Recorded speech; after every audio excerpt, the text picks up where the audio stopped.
In the den of iniquity, vicinity no pretty, calamity fi hit we any moment, what's a pity. Tomorrow never certain, what was behind the curtain, the face of evil lurking, with the shifty eyes averting. It's not a steady bubble, that either pop or topple, many will fall and stumble, let the dozers gather rubble. From LA to Colorado, Guinea to Burkina Faso, cannon could reach the towers and the troops will storm the castle.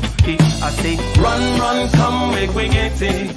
Because the peace that is bestowed upon the meek is overrated. So run, run, come, make me get it. Calling all your daughters and your sons, we come forget it. I say, run, run, come, make me get it. Because the peace that is bestowed upon the meek is overrated. Lord, run, run, come, make we get it. Calling all your daughters and your sons, we come forget it. With the rubble steady rising, and hearts are compromising. Convictions here are stifling, making evil appetizing. The fists are steady forming, and countenance is falling. Defenses are withdrawing, possibilities are falling. In these your circumstances, evil will make advances. Pick up your sword and lances, and be sure to take your stances. Victory is never promised, the battle is upon us. Gather the brave and honest, and the righteous in your corners. Hello, hello, hello, hello, ladies and gentlemen. Today we're going to be talking about what can be a very noble calling or profession, and that is teaching. And in order to have that conversation. We have our one and only tenured professor over here, the very well accomplished Dr. Thunder. He's already been doxxed. I don't know why I keep calling him Dr. Thunder. He doxed himself a long time ago anyway. About the Right, they already doxing know who I am now. So, well, how's it going? We're going to talk about various aspects of teaching today. So, I want to get into it by asking you.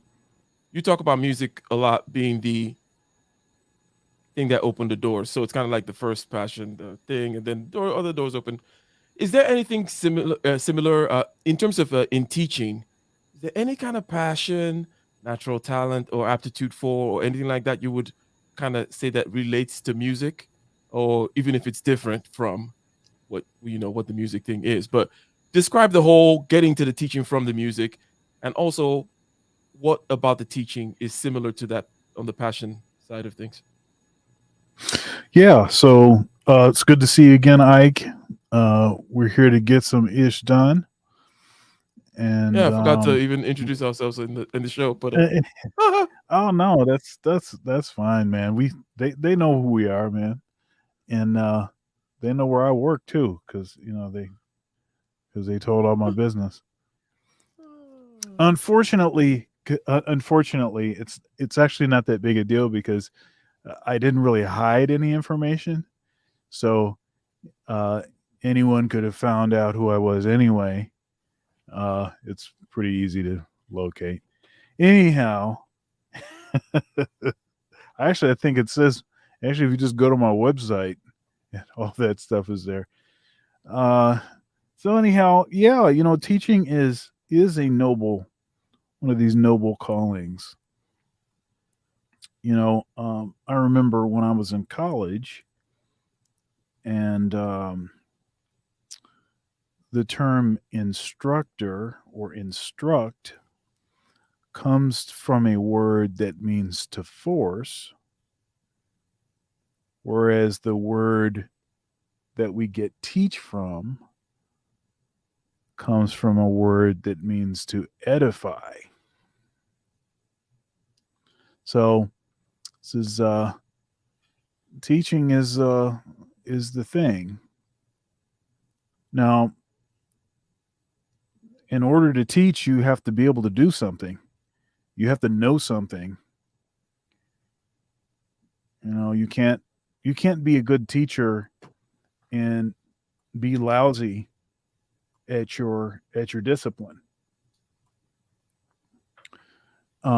So in my let me case, let me let me let and me this ask you is something real interesting. I mean, quick. I started. Sure. And this is just another one of my little. It just flashed in my mind as you said, "good teacher." You didn't say those two words exactly, but you said in order to teach, you have to be good at what you do, because there is no good Hmm. teacher that isn't. Now, I don't know why it'll occur to me, but I was just thinking, do you actually can teaching just be a job, or do you think it's one of those things where it's like, oh, if don't get into this if you're not looking at it as something that's like a passion or a calling, because you have to be good. It's like can't go be a bad soldier in the front lines or something. It's like if you're gonna choose this Yeah, path, that's you're gonna that's need to be that's better. You're interesting. gonna need to put in the. Go ahead. That's interesting. A lot of folks use the whole teaching thing as a sort of fallback plan. Say, well, if I can't Mm. do what I really want to do, then I'll just teach. And I think there's some problems with that. One of my issues with the term or the phrase "if you can't do, then teach," I think is pretty awful, because if you can't do, then why are you spreading your poison? Right? So what are you going to teach them how to not be able to do? Now Mm-hmm. there's a difference between a person that's in a different stage of their life And in that stage, they just maybe it's like a football coach, for instance, or a basketball coach. You're beyond the stage of playing. You decide that you want to coach. You don't have to be able to dunk the ball anymore. You used to be able to dunk the ball. You just need to be able to tell them when to dunk the ball, right? In the case of teaching something like music, and there are professors that are beyond their performing years. They're up in age. They don't really perform publicly anymore. But at one time, they were great performers, right? So if you're going to teach and you have no expertise, like you were like a washout, you weren't good enough to make it X, Y, and Z. I don't know why teaching is somehow a good thing for you to be doing. And I don't think that you have to be necessarily a virtuoso to be a good teacher. I don't think you have to be the best to ever do it. But you have to be able to do it at a good level. You have to be competent at it. You have to be able to work in the industry. You have to have garnered a certain amount of respect from other folks that do the same thing that you do. Otherwise, as I said before, you're just spreading your poison. Mm-hmm. So I like that you went there in terms of that whole do teach thing, and only people who can do teach, and there's a broader picture there of quote unquote pure practitioners and quote unquote pure theoreticians playing some silly game. In the real world, we do know that practice, in other words, actual practice, is very important, because the way in which the world works is very different from the way in which the theory. And that's not just a trivial statement. This is the same thing that makes it true that's why you could have a physical or theory in physics, but it'll take 100 years for the engineering to actually happen, because the engineering is the real world, right? And it's different when you got to make that thing actually go to the Mars, right? So I think that's good. You know what? You got a sound effect for Dotty girl, Dotty gal, them hitting up. Yeah, I do, and I also have one for Taboo Smash. If you want to pull that one up. Most people fail their ways to teaching. Very few teach to really transfer their knowledge in their field.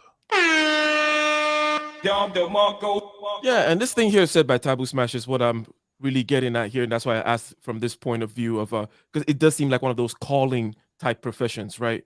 Where you're a teacher, you're a police officer, or you're a musician or something like that, where there's a passion typically associated with it. There is a sense of sacrifice as well. That seems to be the case.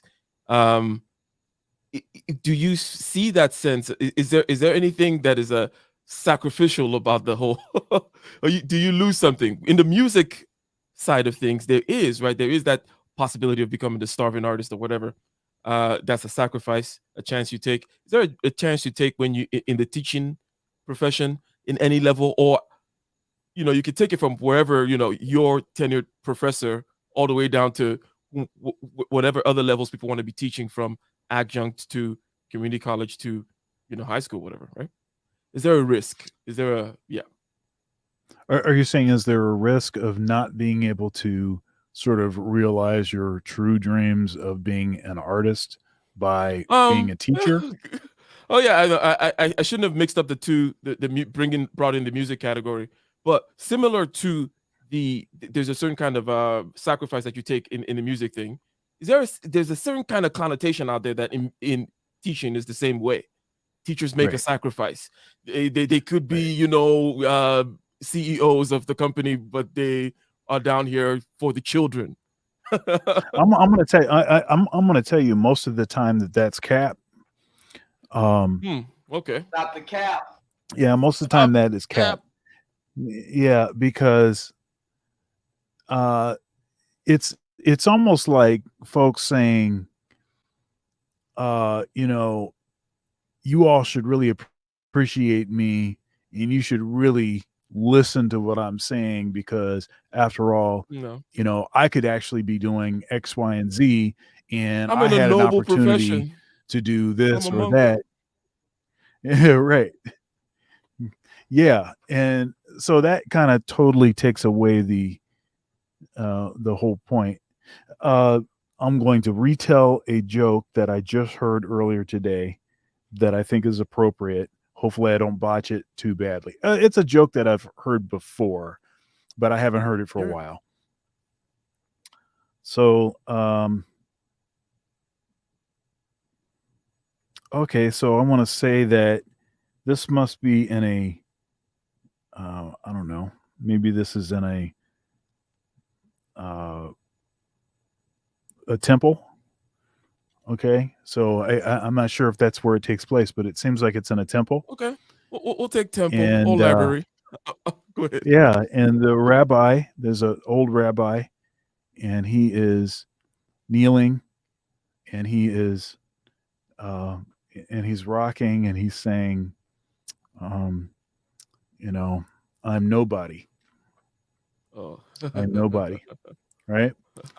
And so a younger rabbi comes in and sees the older rabbi saying, I am nobody, I am nobody.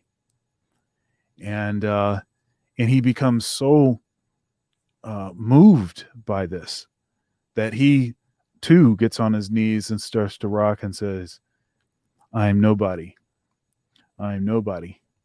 And then a janitor comes in, sees both the old and the young rabbi on their knees rocking back and forth, I am nobody, I am nobody.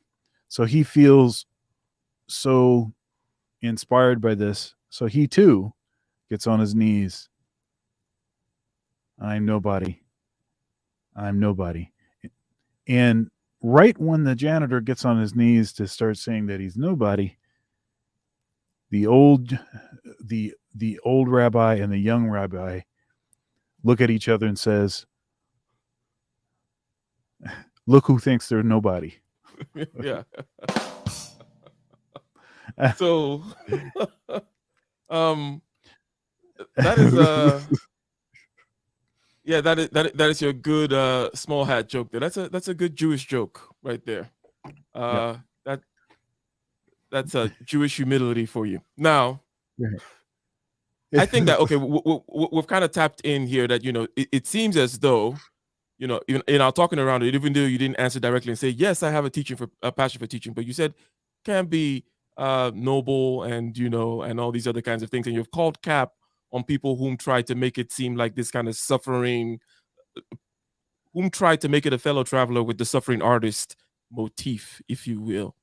That Right. that's just yeah. Look who thinks they're nobody. Right.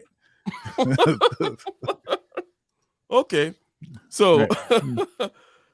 that's a good one. Now, when it comes to being, let's talk a little bit now about the political economy of it all.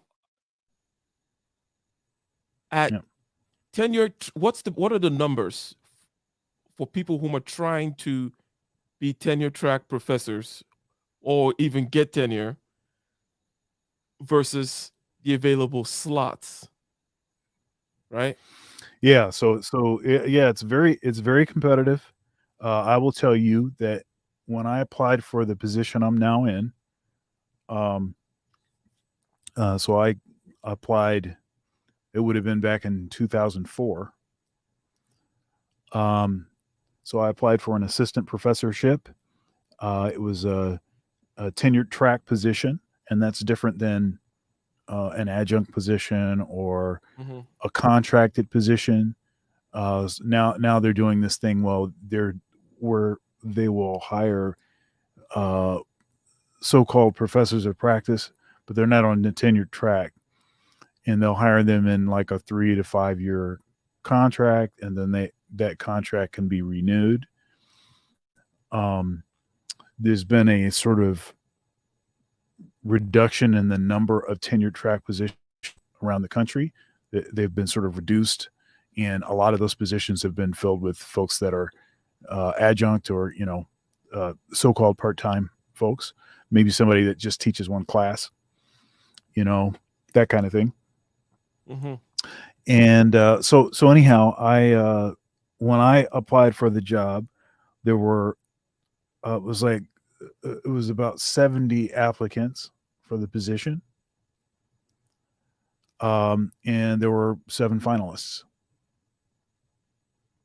Okay, now usually that's a lot of finalists, but I think in this situation, they had the budget to be able to bring in more finalists. I think there were a few of the finalists were local, so they didn't have to pay to for travel and stuff. But yeah, I mean, but that gives you an idea of the sort of competitive nature of position. Now it's even way more rare, because this was back in 2004. It's and there are more folks that have these advanced degrees. So now there's even so there are more people with the credentials and fewer positions for them. Okay. Okay, That is what so you call a pyramid scheme. Could be. Because I mean, hey, it's like, oh, what am I doing, professor, besides doing the research stuff? But there's an aspect which is of the university, which is the research stuff. But then there's the other aspect of, hey, bring in these students and bring in their money with them, or government money, wherever money.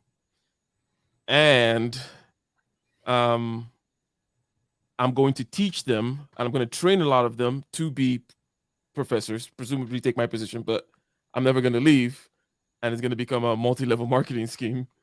I mean, well, isn't that a fair characterization there? Like, is the institution not part of the problem insofar as they're producing these PhDs, but they know that they don't have. Now I know that your institute, you. Anyways, go ahead. Yeah, it's challenging. I suppose that the difference between the academic system and a pyramid scheme, I'd say, is that the pyramid scheme knows it's a pyramid scheme.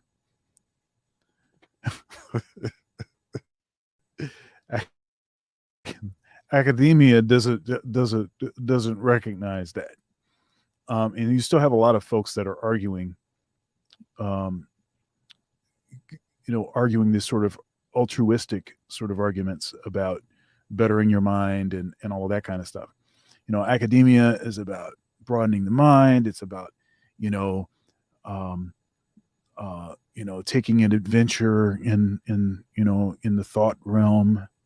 It's about making yourself more rounded. And so the benefits of an education of higher learning, the benefit is immeasurable. How do you measure, right? Well, all of that, philosophical and all of that kind of stuff, it's immeasurable. So I'm going to tell you, I have an issue. I have an issue because now a lot of these schools have started to figure out that they need to be more trade schooly, because a lot of the trade schools are kicking academia's butt, right? Mm-hmm. You have a lot more of these trade schools that are rising up, and you have more than that. You have these sort of direct pathway schools, schools like, what is it, like Google has a school, right? So they recruit you right out of high school. You go straight there, you get trained there, and then bang, you have a full-time position at Google. They're starting to do this at like McDonald's. I think McDonald's Corporation has a similar kind of thing. You come straight out of high school, you go right into their program, you know, and that's going to be more efficient because it's specific training for that job, not general training that then has to be, tweaked, and totally basically reteach people how to do stuff when they get the actual job. That's what actually happens. You learn, okay, you get this degree, and that communicates at least that maybe you have a certain level of intellect, capability, but more than anything, it proves that you can follow instructions, that you can follow through, you can, complete something that is challenging to do without quitting. That's really more of what academia is kind of, at least at the undergraduate level, is sort of proving or showing. And there are a number of programs that are high placement sort of programs. So, like, for instance, in like a school of music or conservatories, the Bachelor of Music Education programs tend to be very, very much like, all of the students that are graduating, all the students that are, completing the coursework, they're all getting placed in actual positions, actual jobs. So that's a good thing. Mm-hmm. But there's a lot of these performance degree programs in particular where students are not working in performance field. They're not like out in the real world hustling gigs up. No, they're like selling insurance, or they're, working at AutoZone, or working at a pet store.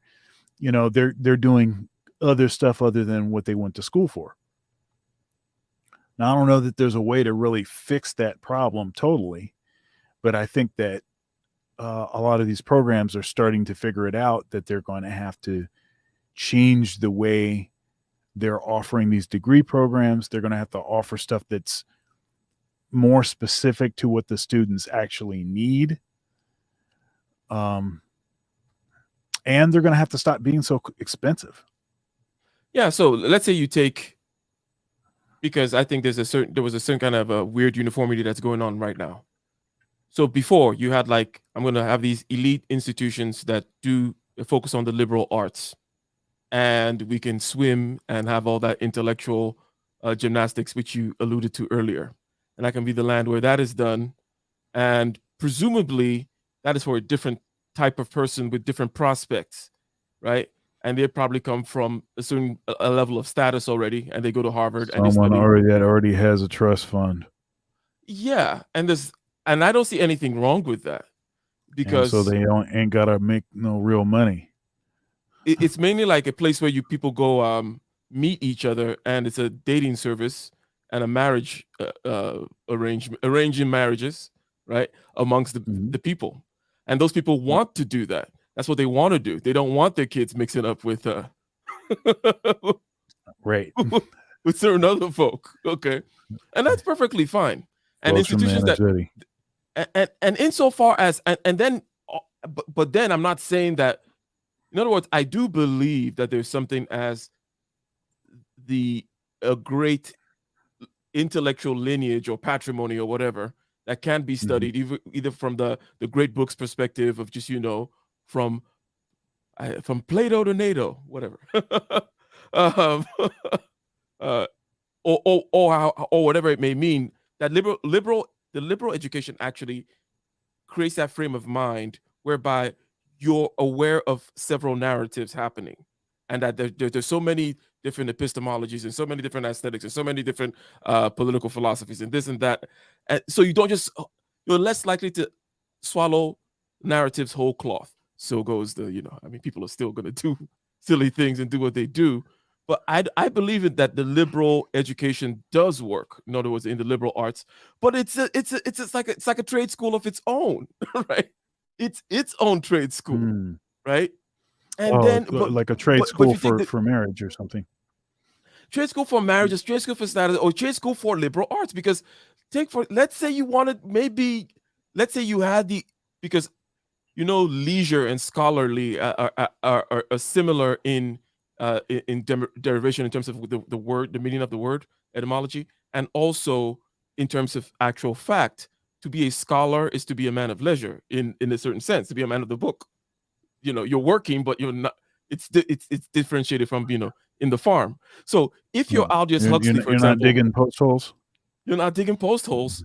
You're Aldous Huxley, who wrote Brave New World. I think he comes from such a family where he was able to just be the man of letters, if you will. But I don't mind the trade school for the men of letters, right? I have no. I mean, I could unless you're a book hater. Anyways, but what do you think about that? It seems like you have something to say about the whole liberal arts in general. Yeah, I mean, I'm not against higher education. Of course, I'm a traditionalist. I think education is a positive thing, is a good thing. I think that there is an aspect of education that cannot be measured. I mean, it's immeasurable. It's invaluable. All of that kind of stuff. I think that's true. I just think that higher education has to stop using that as an excuse for why stuff is so expensive and why there's such a poor placement in the kinds of positions that students went to college in order to facilitate. He's about to repeat something which you just said. I want you to react to it real quick here. Go ahead. What do you think is the influence of colleges? You can hear it, right? And how do you feel about the current educational system, period? I've seen large institutions fall apart because they make a fatal error. I think universities are making 7 fatal errors. Top-heavy administration that keeps growing, okay? Increase in the number of part-time, untenured faculty members who have no administrative or academic power, massively increasing. Insane increases in tuition. Okay, so if we focus on those first 3, we have already kind of inadvertently addressed those. Like the administration, I want you to address because we haven't talked about it directly, but we talked about the whole adjunct massive, that the whole pyramid scheme we talked about already. And then that crazy inflation, which is a result of some certain other things, but the inflation in education is way more than most other things. I mean, it's just kind of off the charts, right? So what do you think about that? This administration problem which we're having, which is like a metastasizing of bureaucracy that just feeds on itself and takes more and more resources. Before I address that, I'm going to tell folks we need you to share the video. You need to share the video.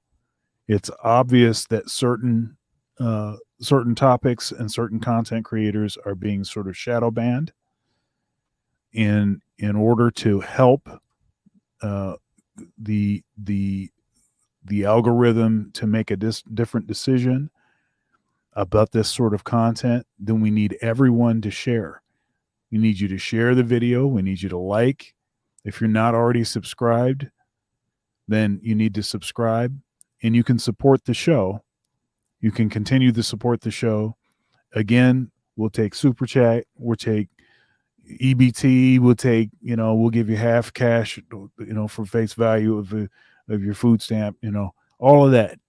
But we really need you to share the video. Please share the video. So yeah, the top heavy administrative thing. So one of the flaws, I think, in the academic system is that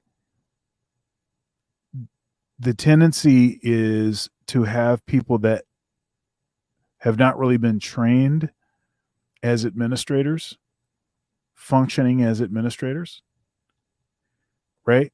So say, for instance, if you're in like a business school or something, okay, you have like an MBA, and the MBA ends up being like the dean of the business school or something. Okay, all right.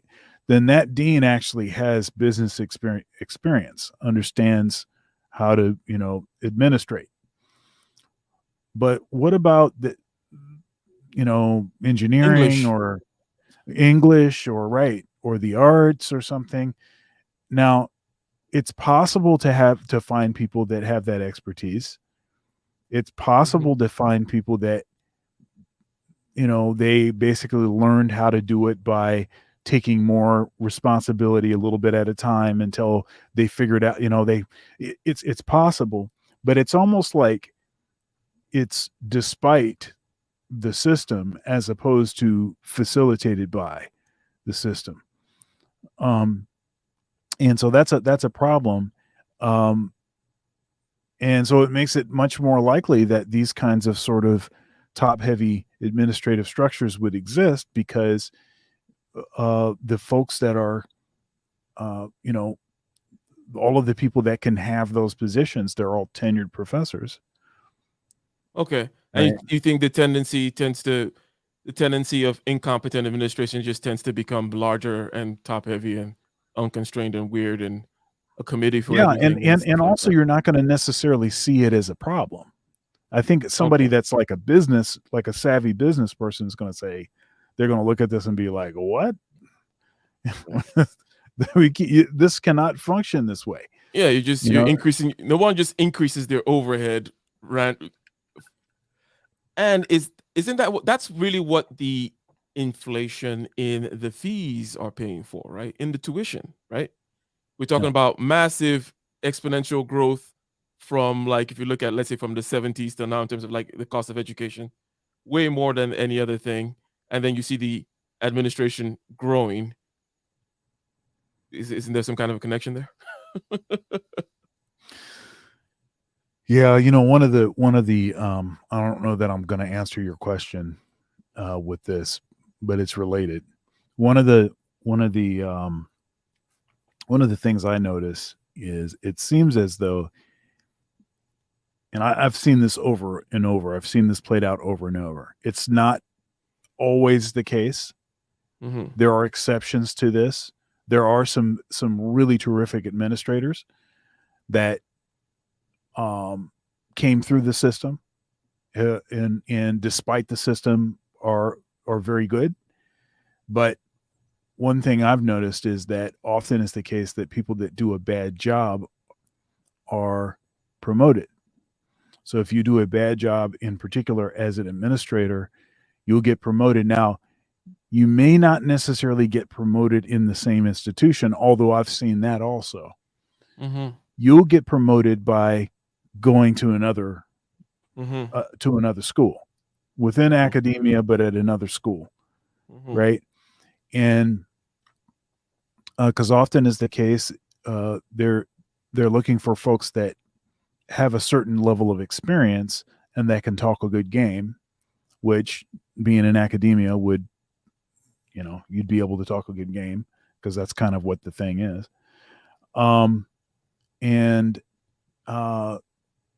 Yeah, but I think that's inherently problematic, because this guy poisoned this school. Now, they're happy to get rid of him, and this other school thinks they're getting something good, and he keeps, he was a director, now he's a dean, now he's a vice, he's a provost, and then, okay, now all of a sudden he's a president. Maybe he's at a community college or something, but he's a president at a community college. Okay, now he's going to be a president at a 4-year institution, or something. So there's all that stuff that goes on. It's because people know how to work the system. They're in all of these not committees, associations. They belong to all of these associations. They all know each other. It's a lot of that kind of stuff. Okay. So let's collect a few things here, right? And I like that we've kind of stayed stuck on this music lane, teaching lane, and not so much of the teaching of music per se, right? Yeah. Which we might get to sooner than later, because I think maybe I do see it as being different from other kinds of teaching. Is it? I don't know why I haven't intuit that. It just seems like music is a little different, with the jazz math. Yeah. I mean, I think it depends on what aspect of music, because there's the sort of as is described, this sort of academic side, and there is the sort of performance side. Mm-hmm. So the academic side would be stuff like musicology, ethnomusicology, stuff like that. Many music theorists are considered to be more on the academic side.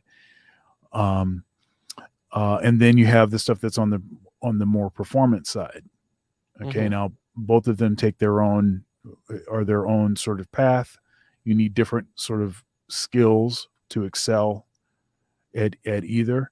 But I'd say, like being being a musicologist or a music theorist in particular, that would be more similar to like an English professor or for instance an engineering professor, with respect to the kind of research, the rigor of the research, the kind of stuff that you'd be doing.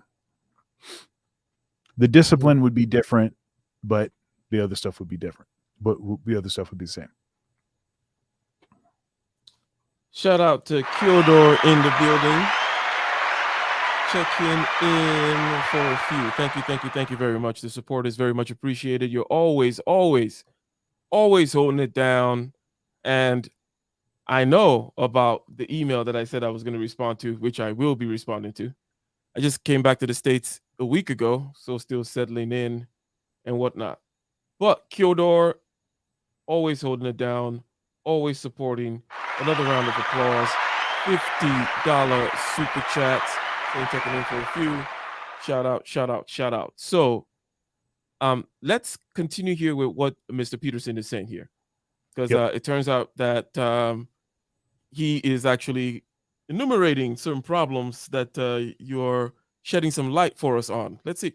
Increase in the number of part-time untenured faculty members who have no administrative or academic power, massively increasing. Insane increases in tuition combined with indentured servitude for students, right? You get a student loan, you can't declare bankruptcy. Now, so that means that the burgeoning administration has learned how to pick the pockets of the young people's future earnings. They entice them into university and offer them extended adolescence with no responsibility, and the price they garner from them is to garnish their future earnings. Crooked game. Ethics committees, absolute catastrophe. The dominance of this weird nonsensical alliance between the postmodern types and the neo-Marxist types, which makes no sense philosophically given the postmodernist stated what would you call it, skepticism for meta-narratives. Why the hell they've aligned themselves with the Marxists is beyond me, except that I think postmodernism is just a shell game for Marxism. That's another fatal error. The gerrymandering of the grade system. So that's, I think I got 6 there. All of. Okay. Any more? You know, it talks about ethics committees. And I think specifically with ethics committees for someone like Jordan Peterson, it will be because of a lot of the experiments that he wants to do. So the experiments that he was able to get away with in the cold, white North there with alcohol, for example, and alcoholism, and giving people drinks and watching them, right? So coming to Harvard, I believe, you already know.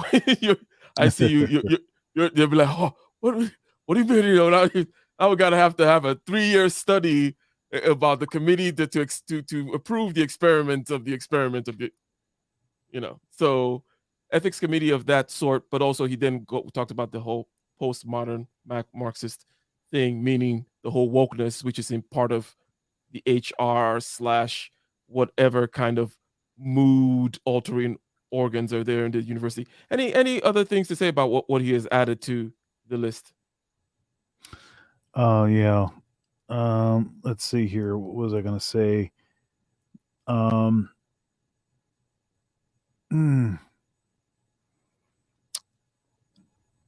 don't you keep playing it? It'll come to me.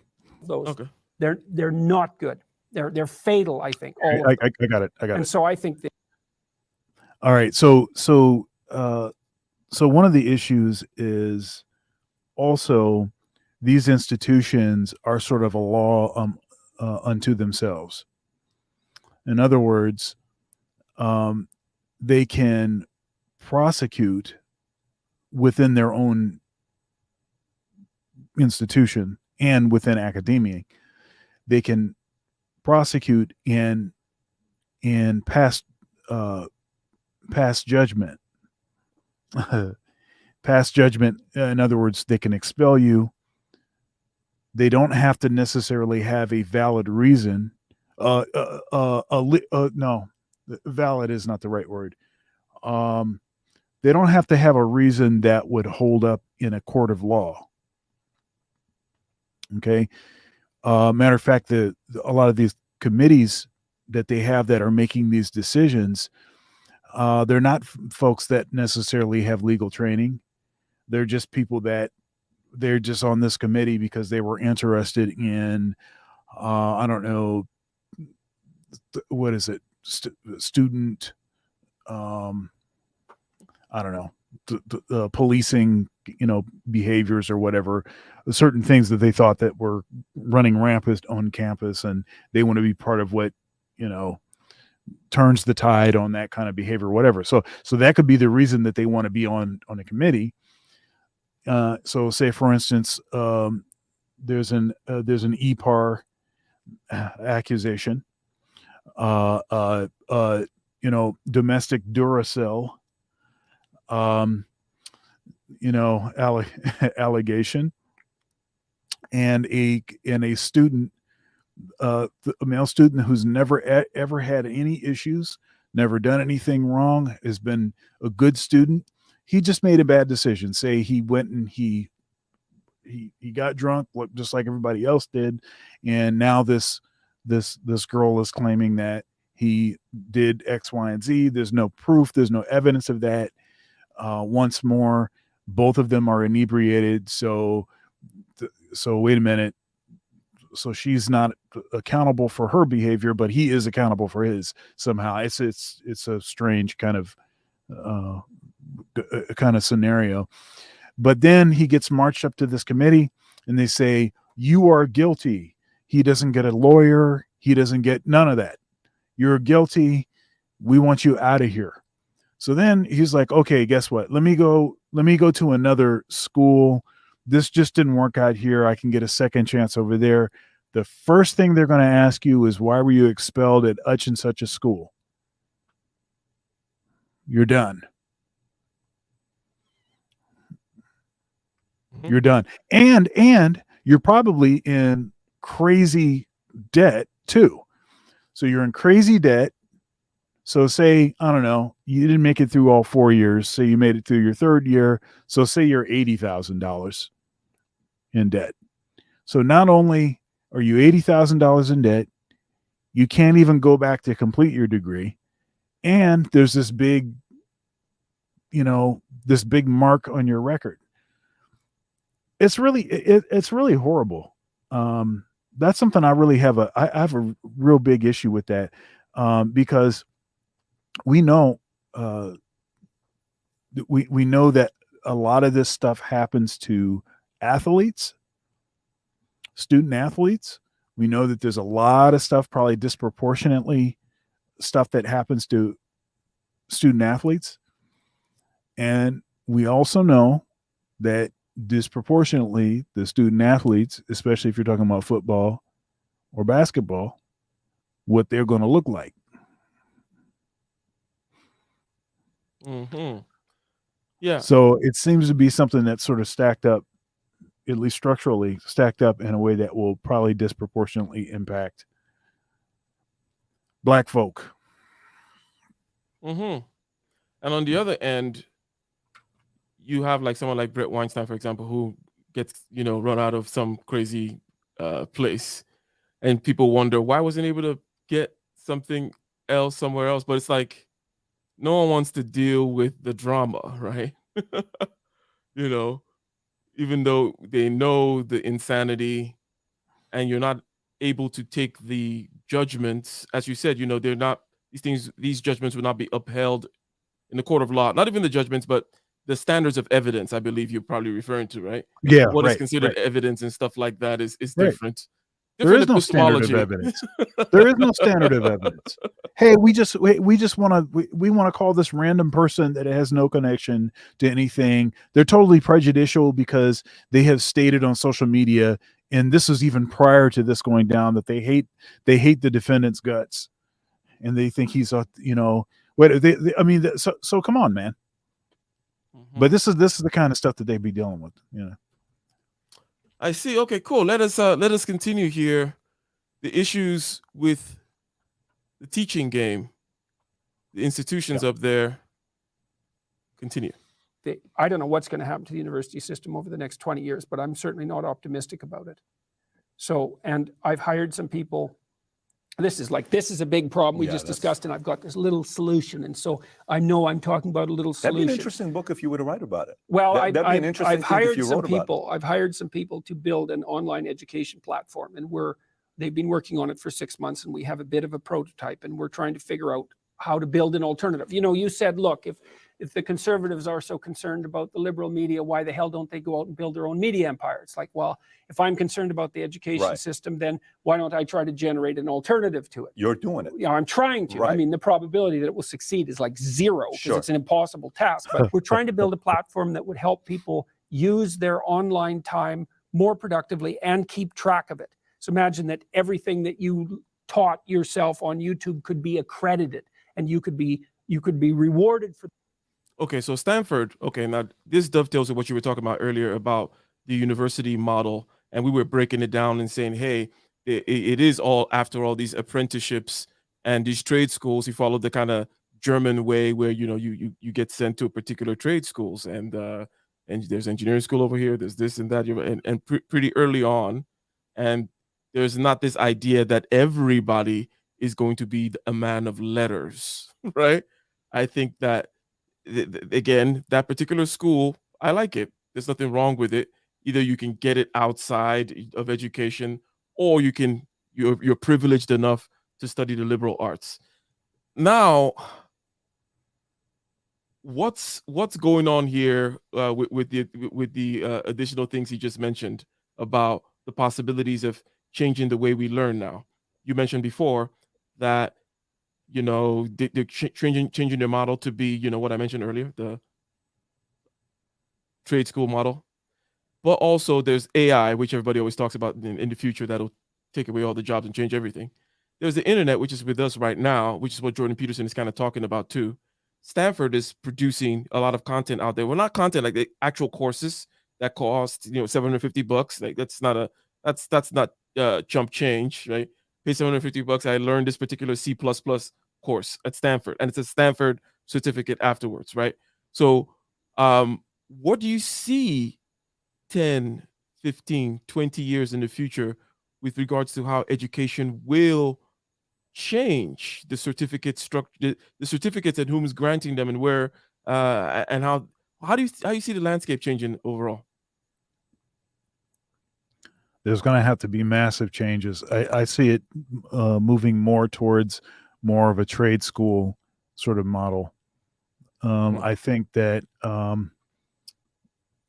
this has been going on for a long time. So see, it used to be that higher education was really only for like the smartest people alive, right?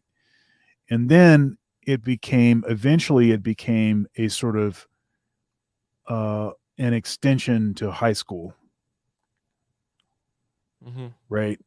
Now I'm being a little hyperbolic in my language here, but a lot of college now is basically grade 13, grade 14, grade 15, grade 16, as it were. And you need this because now the average kid is not as mature or able to take care of themselves as in generations past. So you need them to have more time to figure it out. You also need a system to teach the masses how to comply. That's an important just extend thing. that high school was not enough. Like you're just going to extend the re-education camp. Yeah, I mean, you want them. That's right. You need more compliance training. More. You need more compliance training. The fact that you mentioned that the people are not as mature, I think is something that you we kind of just gloss over. Then there has to be some engine behind it, some reason behind it. At least even if you're speculating, right? Well, Because I mean, I think part of it is I think it all starts with the family structure. I think it starts there, and as the family structure has sort of deteriorated, become having fathers involved in their kids' lives being less a regular thing than it used to be. I think that has a lot to do with it. And then you have a situation now where even in the situation where two parents are together, both of them have to work. So that means less time training the kid. You're paying other people to take care of your kid, rather than one of the folks, and traditionally it would be the woman, taking care of the kids. Often is actually providing homeschooling. I've got a buddy that he homeschooled all of his kids, and they were they're super smart. I've got a couple buddies that do that, but that isn't really that's not the common sort of thing. But there's a myriad of issues that I think feed into this. But even if you look at some of the sort of the entrance exams to get into college, if you just compare it to some of them to what they looked like a couple generations ago, or tests that high school students would have had to pass at a certain rate, the kinds of historical information that they would just have to know. It's just not the same. It's not the same thing anymore. So, do you think the product is also bad? The product of American education these days is bad. I think it's different from on the high school K through 12 versus the universities. I think people actually do say that, American universities are good. Are they still actually superior, American universities?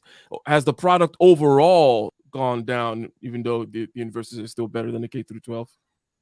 I think there's a lot of pressure on academics to dumb down their curriculums. Okay, I think there is a lot of pressure to do that because if you're trying to recruit more students, if you're trying to, increase the size of your institution, increase the size of the endowments and all that kind of stuff, you're trying to do all of that stuff, then there is, I think there's some pressure to do that. Now, there is something called academic freedom, and I have academic freedom. Now, what academic freedom means is that I can teach anything I want to teach and use whatever materials to teach whatever I want to teach. And I own the curriculum. So if any of my courses, I own the syllabus, I own the curriculum. That is not something that is owned by the institution. I can take that with me. When I leave, that curriculum leaves with me. Okay? So there is that. But as these institutions have gotten bigger in size, and the sort of who the client is, the student, it's a different kind of student than it was before. You couldn't ask the students the same questions that you would be able to ask them in the past. They would all fail. So now, again, maybe I'm speaking a bit. This is not necessarily everywhere.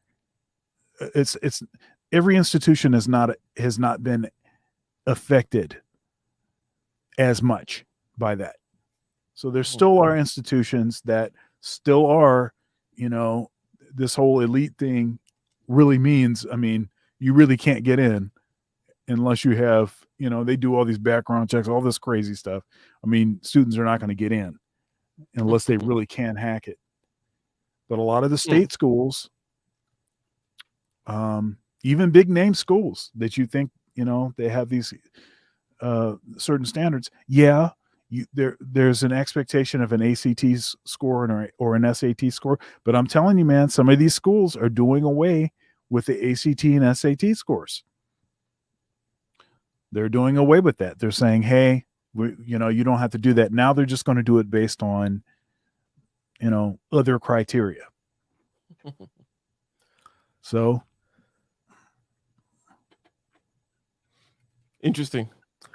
Now, we talked about the quality of the product. You said the product coming in, the product going out, everything is reduced. We talked about administrative things. Now, how about the quality of the teaching, right? Is this improving or not?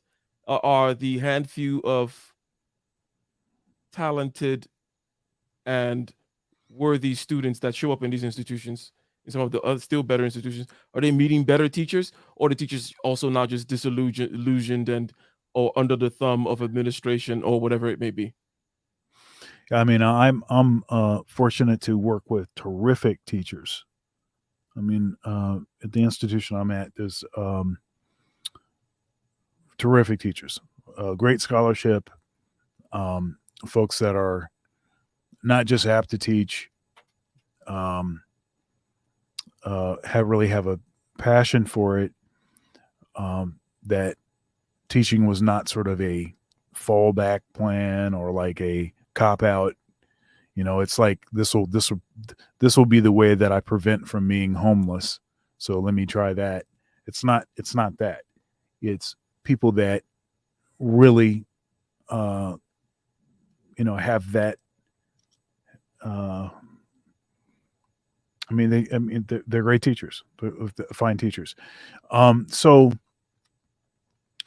a lot of the issues I think are a combination of administrative what do I want to say, pressure, administrative pressure, and then sort of societal pressures.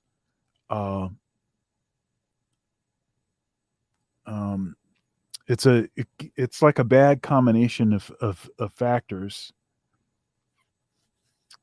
and without, yeah,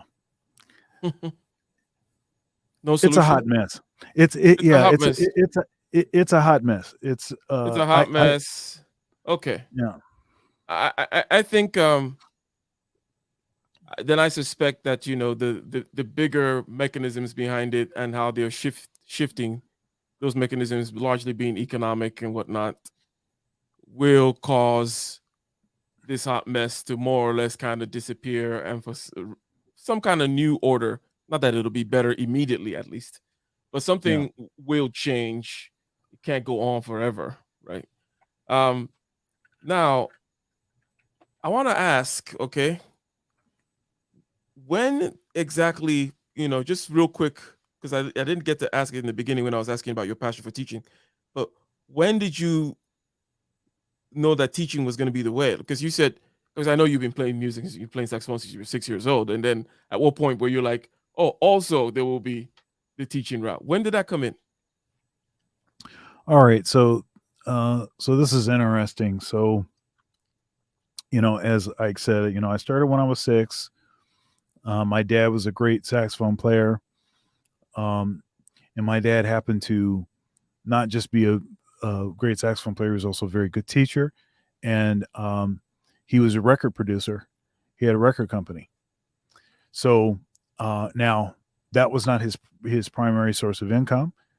He also was an MBA, and he was a bureaucrat, high-ranking bureaucrat in state government. So anyhow, I mean, I heard him playing the saxophone around the house, and I kept asking him, begging him, hey, please, can you show me how to play? and he kept, denying me because he wanted to see how serious I was, of course. And then he finally started teaching me, and I became like totally possessed by, music, by playing the saxophone. And so I would just play all day if I could, as soon as I could handle playing the saxophone, because a 6-year-old's teeth are still pretty soft, and there's a lot of issues.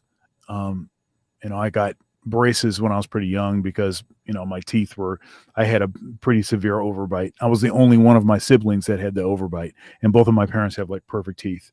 They never had braces. So it was obviously caused by spending time with the saxophone. So anyhow, I got to a certain age. Let's see here. So when I was, when I was in first grade, I was in the 6th grade band. And when I was in 2nd grade, I was in the 8th grade band. First year. When I was in 3rd grade, I was in high school band. And it wasn't until I was in 7th grade that a teacher was hired that had jazz sensibility, and so he wanted to start a jazz band. And so then I started walking across the street from the middle school to the high school for that. But when I was 12, I think, or maybe 11 or 12, I started teaching lessons. And one student in particular that I had, he was pretty young. He was 9 or 10 or something like that. He was, he came, but it was like apparently his parents were just like making him take lessons or something. This kid didn't want to play, but obviously, because I would give him stuff to work on, he would come back and he couldn't play any of the stuff.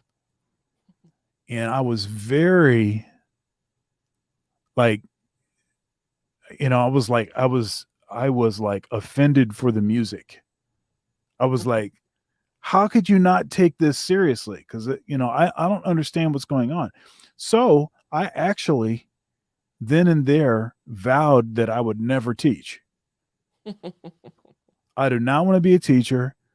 This slump that, this cat come in here, can't play nothing.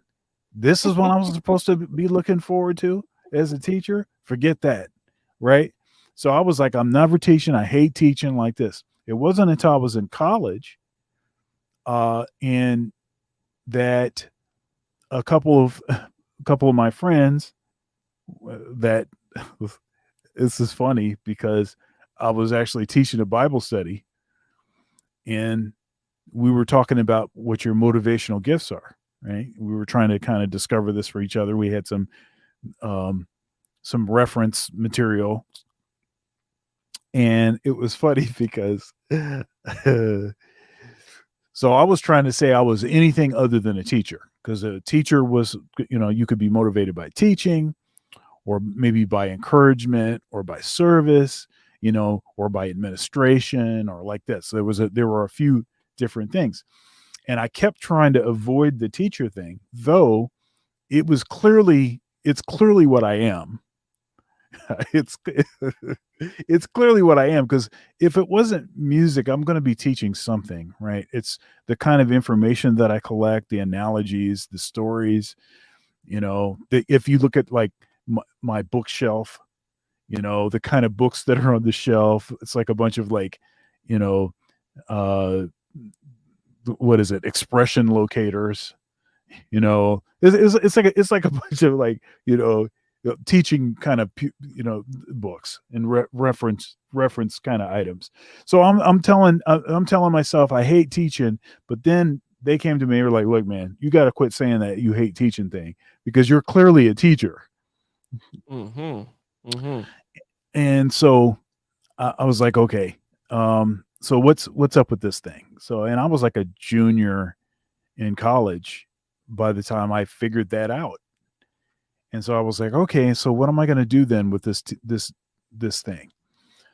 So then I started substitute teaching, because in Michigan, where I went to college at Western Michigan University, which got out at the end of April each semester. Each school year. It was out at the end of April. But the school district in the area that I kind of grew up in, they didn't get out of school until almost mid-June.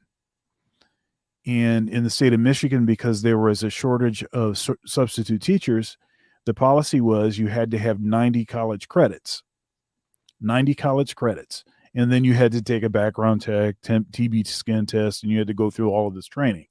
So I went through the training, and they had this phone system where you could call in every morning, or you could call in the night before to get an assignment for subbing.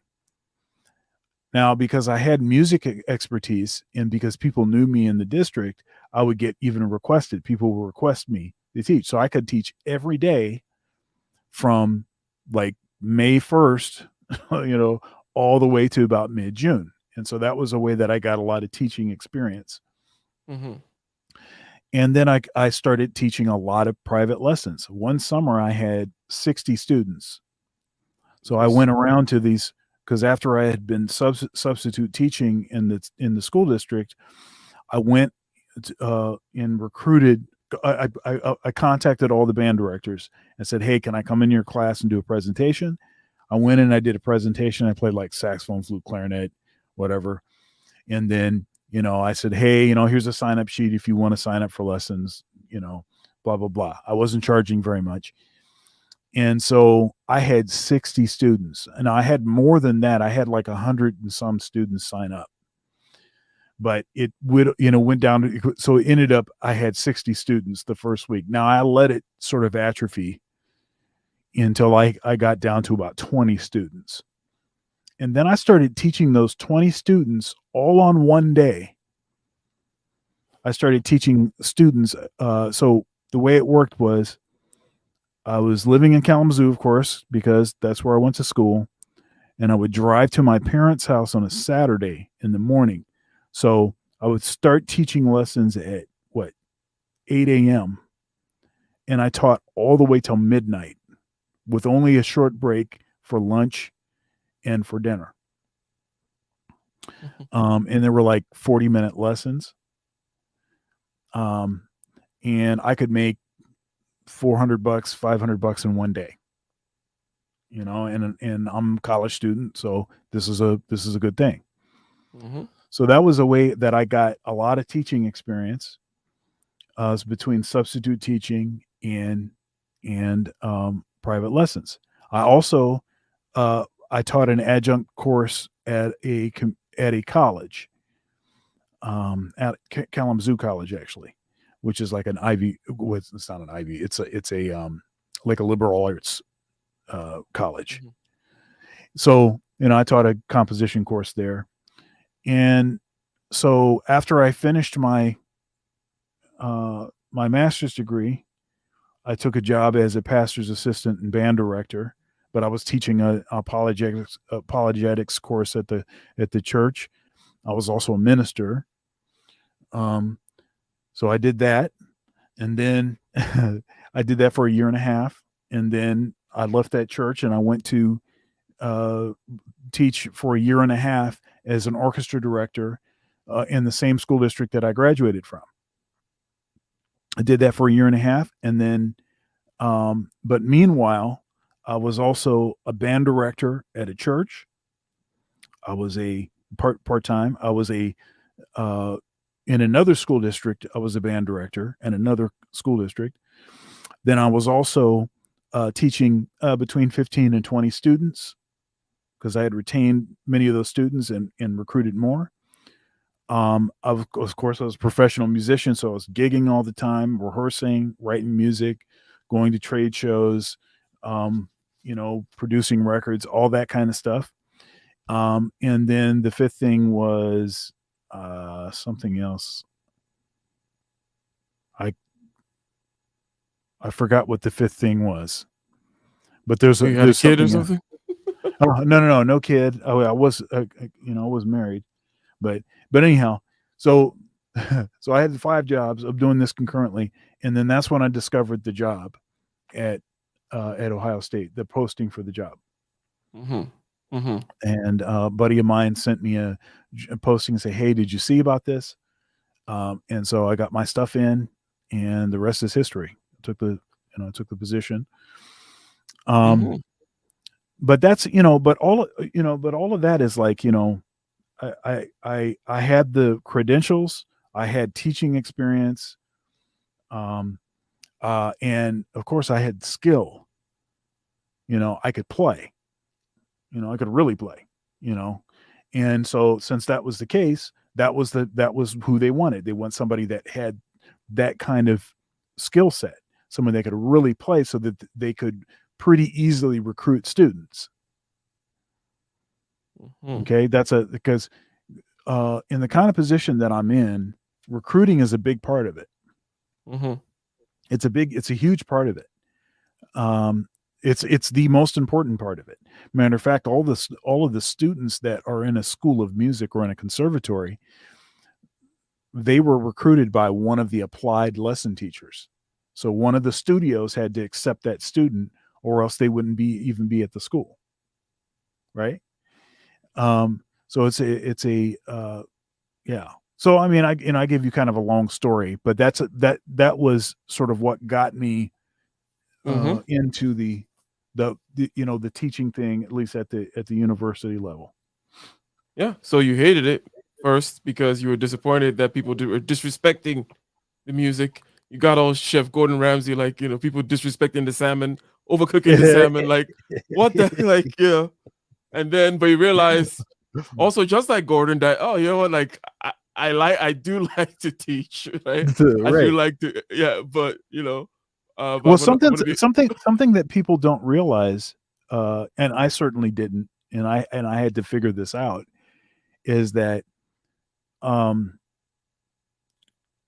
if you are motivated to teach or not, you're still not going to like it if people are like disrespecting your time, and they're like something that you're really passionate about, they're like crapping all over it.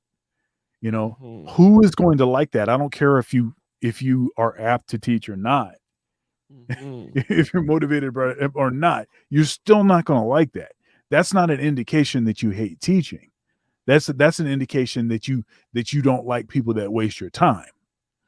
Yeah, I mean, if you'd go with the Japanese samurai master, or the Chinese shifu or whatever, I mean, the best teachers were the strictest, they ran the tightest ship. In other words, it's my way, don't mess up my rules. If you want the gems that I have to offer, you better not be wasting my time, right? I mean, that's the way. Now, okay, so somewhere in there you mentioned that you're kind of a geek for pedagogy or something. You didn't quite say it that way, but you were talking about these books that you have. Now, I want to ask, and this will be the last question here before we wrap it up, in terms of pedagogy, in terms of what works, in terms of teaching, the teaching practices, because you've said that, the quality of teachers are not horrible. You work in an institution with great teachers, for example. Now, what are the things that work in teaching and what are the things that don't work? You hear people talking about, maybe we should teach the children language. Maybe we should teach them Ebonics, to go back in time. Or maybe some people need to learn in a particular way, or maybe we should change the way we teach math. I know a lot of parents are complaining about the math thing that they're doing in schools these days, where they're going with some kind of half intuitive, half brute force way of representing the math to the kids, and nobody understands it. Neither the teachers, the students, the parents, no one knows what's going on.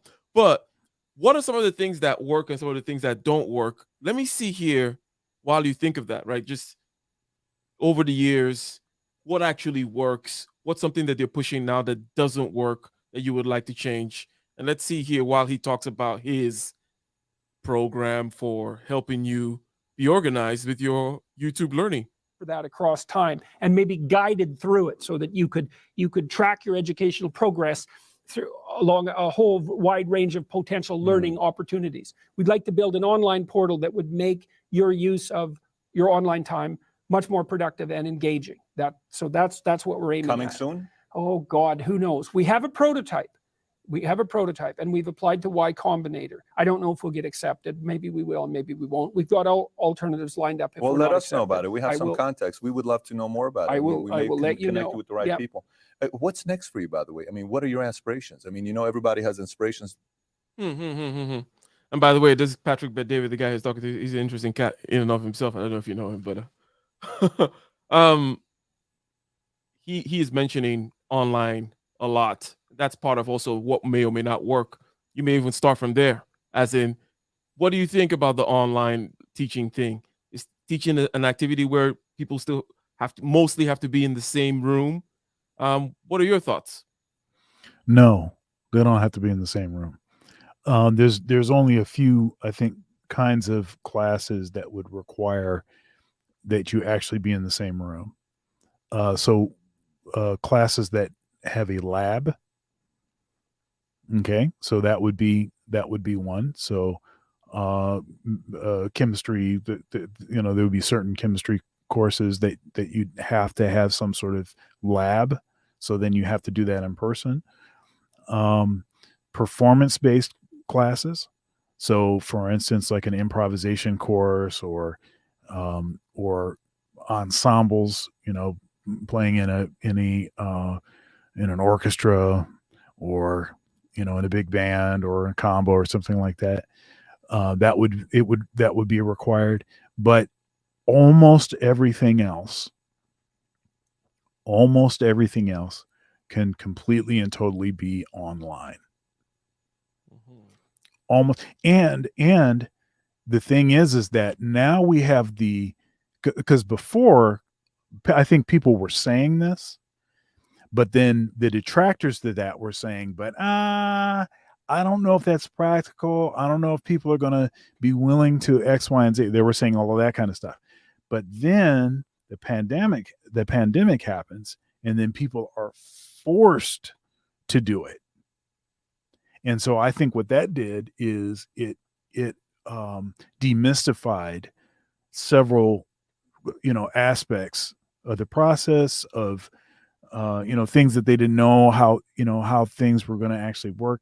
Now, there are still a lot of problems. There was a lot of clunkiness because you have a lot of, teachers that are up in age that have never had to interface with this kind of technology, and that have developed courses that, the content has to be totally changed of the course in order for it to be effective online, because you can't just do the same things online that you would do in person. You have to utilize other more kind of interactive kind of things. The kind of walking around and talking for long periods of time is not as it doesn't work as well in the online kind of medium.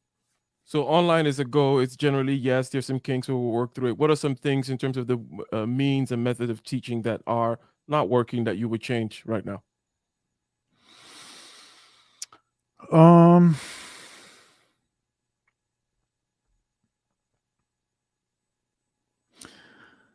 Yeah, that's a I don't know. There's certain approaches to testing.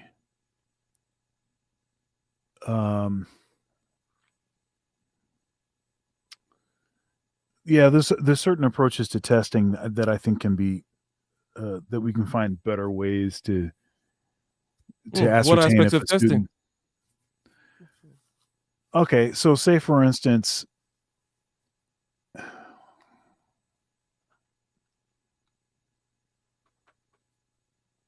I think you could incorporate. I think you could incorporate more sort of real world kind of components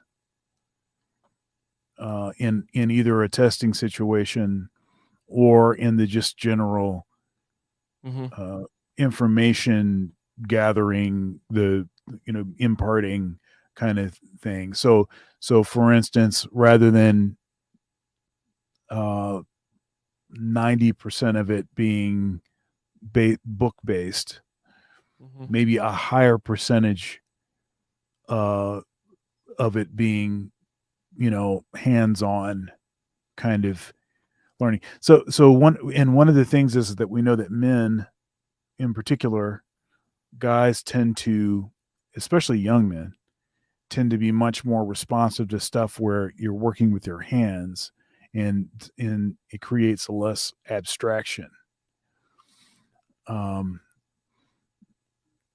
So I think there's, and again, that goes to part of my point earlier about the trade school thing.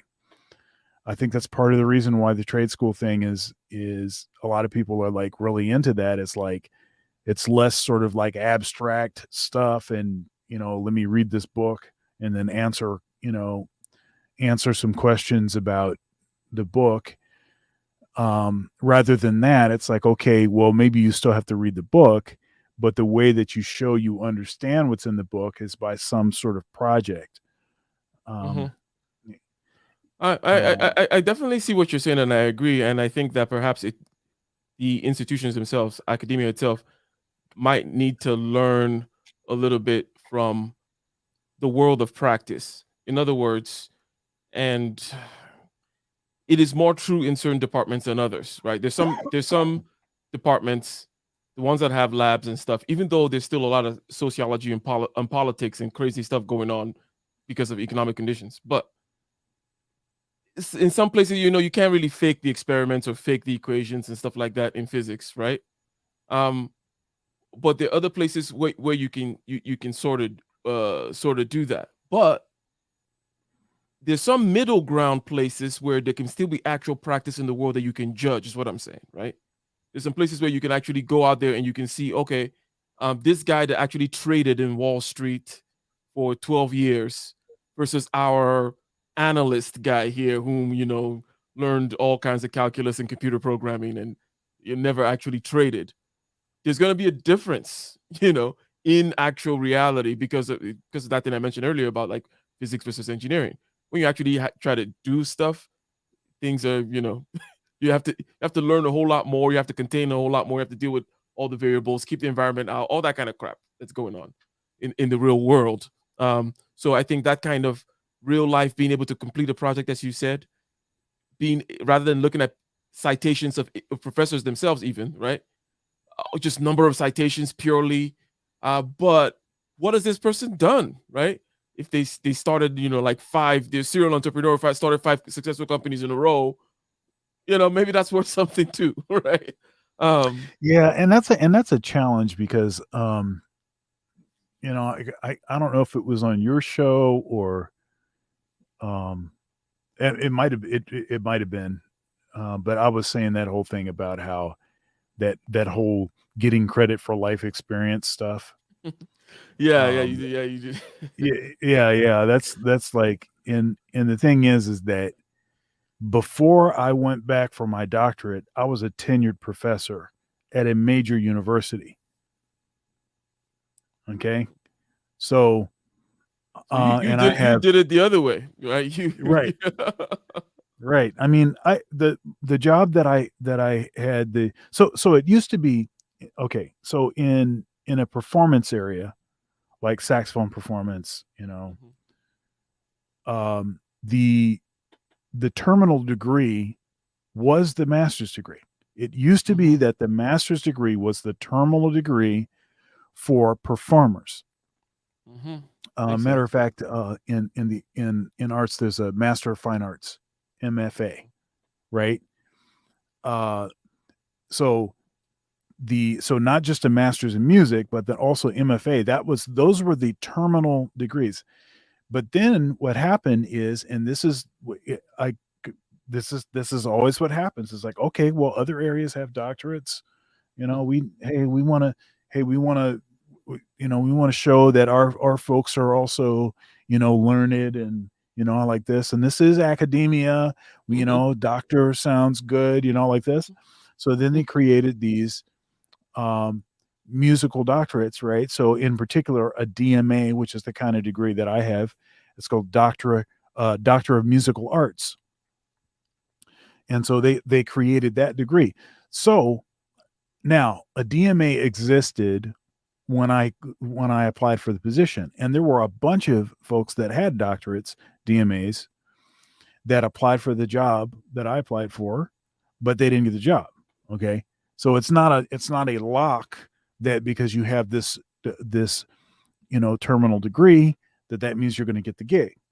Matter of fact, academia can do the thing, especially in the performance areas, where they can say, well, this guy doesn't have a degree at all, but it's freaking Wynton Marsalis. So we're gonna hey, Wynton Marsalis is gonna get the gig, or and actually I don't recall if Wynton, I don't think he does. He's got a bunch of honorary doctorates. But he doesn't, I don't think he completed a degree. But just based on whatever the name recognition is, there's a short list of folks that have that name recognition, and so they can just, based on that, they'd be able to get a tenure track position, because the institution knows that this is an unusual situation. You don't want to pass this up because they don't have this piece of paper. But in every situation, at least from a reputable institution that I'm aware of, institutions are not in the practice of giving you credit for life experience. And I think that it's a good play. It's a kind of a good default, though, don't you think, to not give? Yes, it's good. I think it's very good. Look, I had to take every class. I had to do everything, and it didn't matter that I was already a tenured professor, that my performance experience, everything else. None of that stuff mattered. They're like, but did you take our stuff? Did you take our classes? That's all they cared about. And so I like that, because what it means is that it doesn't matter where you came from. It doesn't matter none of that stuff matters. All that matters is that you do this stuff in this order with these kind of grades, and you don't quit. That's all that matters. I see. Do this stuff in this kind of order with these kind of grades, and you don't quit. Indeed. Now, so we've said a lot of things about academia. Okay, we've said the things that have to do with their ethics and the top-heavy administration and the pyramid scheme that they're running by producing all these PhDs while knowing that they're not positions for them to fill. The inflation in the student's salary. But you also mentioned that you do love teaching, even though you hated it, but it's a passion of yours for sure. You would be teaching something. If you weren't really teaching music, you'd be teaching something else. Overall, last question, and then your final, then you can, from what you got to promote is, would you recommend teaching, after all that we've said so far about both teaching and institutions and so and whatnot? Would you recommend teaching to someone out there, a young person out there thinking, do I want to go into this? Is teaching in the cards for me? Yeah, so I mean, I think it depends on the person. I think if you are motivated by teaching, if it's something that you really have that desire to do, that passion to do, and determining if you are that kind of person it can be a challenge. But one of the things that you can ask yourself to get an idea is, just ask yourself, why is it that you would, if you were going to teach something to someone, what would be the reason why you would want to teach them? If the reason was, I just saw that there was a need to be served, it could have been teaching, it could have been making them a sandwich, it could have been rubbing their feet, it could have been whatever it was. It was just, there was a need, and teaching just happened to be the need. Well, then maybe you're not motivated by teaching. Say if the reason that you want to teach is because you like the idea of talking in front of an audience with people having to pay attention to you. And it doesn't really matter what it is that you're talking about, but you like the idea that people are looking at you, paying attention to you, that they have to, comply with certain directives or whatever. That might not be because that you're motivated by teaching. But say if the reason that you want to teach is to actually provide a method that will eliminate some of the pitfalls that you may have experienced for the next person, and maybe you have an approach to doing something that is more streamlined, that is a better approach, and you want to share that with others. If, say, for instance, your, if the kind of information that seems to appeal to you, you tend to collect a lot of details. You're a storyteller. You like, I don't know, for some reason you like encyclopedias. There's a few kind of signs that might suggest that you're a teacher. If that is you, then I think you're stuck. I think you're going to have to be a teacher, because that's how you're wired. So then it's just about figuring out what it is that you need to do, what credentials you need, how you can acquire those credentials without amassing significant debt that it's going to take forever on a teacher's salary to pay back. All right. There's benefits to being a teacher. I mean, the tendency is you're going to have the summer off. Now, it doesn't mean you're not doing anything. You've got to plan your academic stuff for the next school year like that, but you have the summer off, and your days are not going to be 8-hour days per se. A usual teacher schedule is about 30 hours, between 30 and 35 hours. And the possibility of getting tenure, so that you'd be locked in a position where you wouldn't have to be fearful of, your boss, or, or the new boss comes in and decides they're going to clean house. You don't have to worry about that kind of stuff. Mm-hmm. So what you promoting, Dr. Thunder, to close this out? Well, the first thing I'm promoting is my team. Oh my God. See this team right here? Oh my God. Go Rams. Well, but the thing is, I'll tell you, the two teams that made it are the two teams that I wanted to make it. And as a matter of speaking, it's actually both my teams. So, I grew up in Michigan, and I was a Lions fan. I was always a Bengals fan. I was born in Ohio, so I was always a Bengals fan. Always a Buckeye as far as college. All of that was always the case. But I was a big Barry Sanders fan for the Lions, and so the Lions is all you have. It's it's kind of a struggle. Actually, the Bengals and the Lions has been a cross to bear, because they've not really performed very well. However, the reason the Rams is my team is because the quarterback from the Lions, he was with the Lions for like 9 years or something. He went to the Rams. That's Matthew Stafford. He was a great quarterback in Detroit, but he just didn't have the right folks in the front office and stuff. It's a losing culture. I'm sorry to say that. There are some places where that is the case. Lots of talent, but they just can't win. and he wasn't able to do anything about that.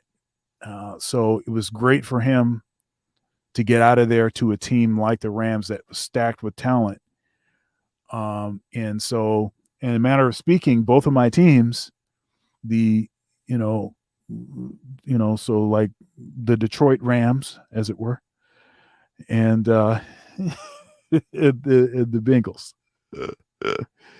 So I'm excited to see a good game. I will lean a little bit towards the Bengals as far as who I actually want to win, but I would be satisfied if either team wins, because both the teams that I thought would make it there got there. So we'll see. Nice. So that's the first thing. The second thing is I've got a big interview with Larry Sharp, the Libertarian gubernatorial candidate for the what is it? Is that New York or New what? York State?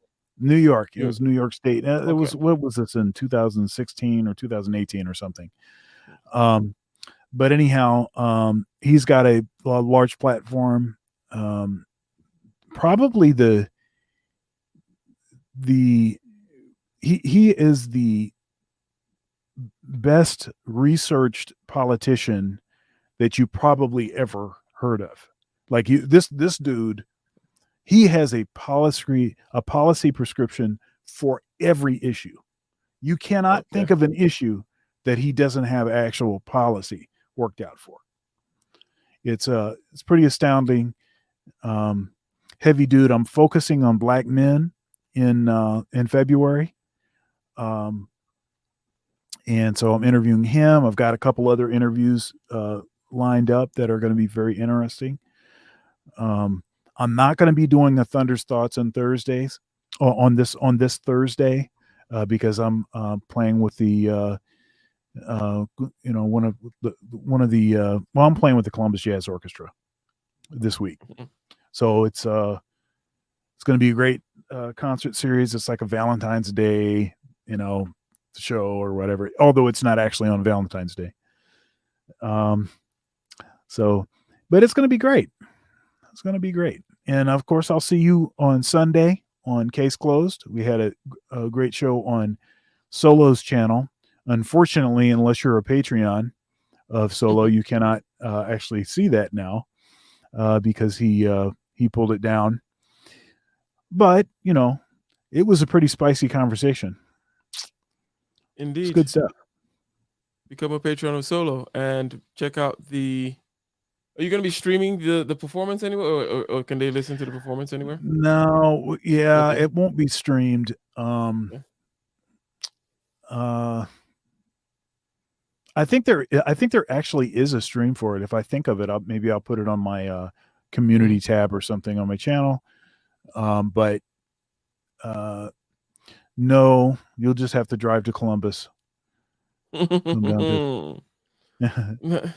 See the show. Yeah. And actually, I will have a show actually on Super Bowl Sunday, though it will be earlier in the day, much earlier in the day. So yeah, I mean that's basically what's going on. Check out my. I've been doing some impromptu live streams. I did one this morning called "The Byzantine Generals Problem."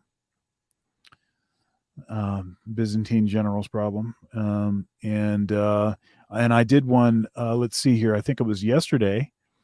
What was that called? It was a Living Your Best Life, and it's got a nice picture of Heisenberg and Jesse Pinkman from Breaking Bad, and so that was a good conversation. So you can check that stuff out. I'm keeping it happening. All right. And until next time, ladies and gentlemen, thank you for showing up. Thank you for the super chatters. And that was Kyodor, Taboo Smash, Dottie Girl. If I missed anybody, I apologize. Peace.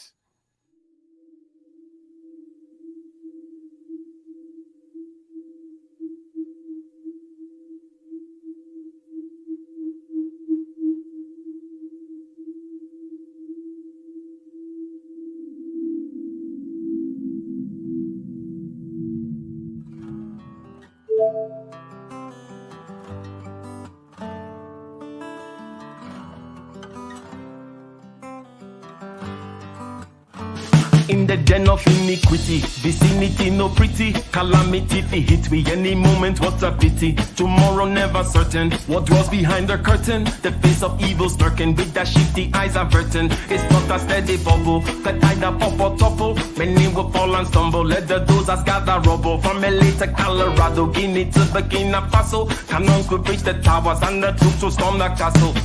I say, run, run, come, make we get it. Because the peace that is bestowed upon the meek is overrated. So run, run, come, make we get it. Calling all your daughters and your sons, we come forget it. I say, run, run, come, make we get it. Because the peace that is bestowed upon the meek is overrated. Lord, run, run, come, make we get it. Calling all your daughters and your sons, we come forget it. With the rubble steady rising and hearts are compromising. Convictions here are stifling, making evil appetizing. The fists are steady forming and countenance is falling. Defenses are withdrawing, possibilities are falling. In these your circumstances, evil will make advances. Pick up your sword and lances and be sure to take your stances. Victory is never promised, the battle is upon us. Gather the brave and honest and the righteous in your corners.